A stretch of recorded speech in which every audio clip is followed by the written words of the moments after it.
All right, folks, markets are down, oil's up, headlines are loud, and investors are asking the same question they always ask in moments like this. Is this different? Short answer, no. Better answer, let's walk through it.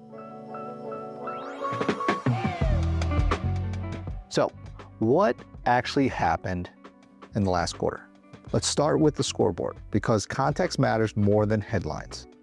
S&P 500 down 4.3%, Nasdaq down 7%, Dow down 3.2%. Meanwhile, bonds basically did what bonds do best, absolutely nothing exciting. This isn't a crisis, this is just the market reminding everyone it still has a personality. So let's talk about the pullback. This is the first real pullback of the year, and interestingly, almost identical to last year.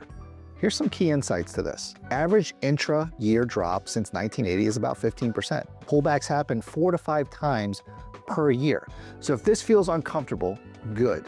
That means it's working as designed. So let's talk about the real story. The real story is oil. Crude is at 118, WTI at 101. It started the year under $61 a barrel.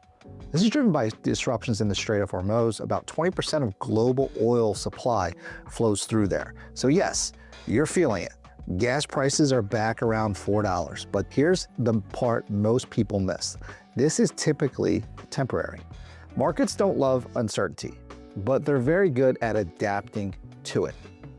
Now, let's talk about the economy because it's not breaking, it's just cooling. Unemployment is at 4.4%, job growth is slowing, labor supply and demand both easing.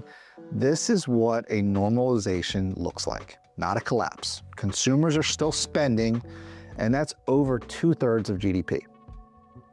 Americans may complain about gas prices, but we're still going to Target, if you know what I mean.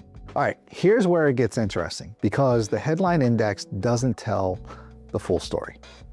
This is a leadership shift, not a market breakdown. For the last few years, a handful of tech companies carried everything. Now the baton is being passed. Quick note on tariffs, because yes, they're back in the headlines, of course. The key takeaway is policy changes, markets adapt. Now, investors who try to outguess policy tend to lose to it. So what should you actually do with all of this? Well, there's 3 takeaways. Number 1, pullbacks are normal, not signals to panic. Number 2, geopolitical shocks are usually temporary for markets. And number 3, diversification is doing exactly what it's supposed to do. The biggest risk right now isn't the market, it's reacting to it, because the investors who win long-term aren't the ones who predict headlines. They're the ones who stay disciplined through them. Stay invested, stay intentional, and as always, keep your financial future in frame. See you guys.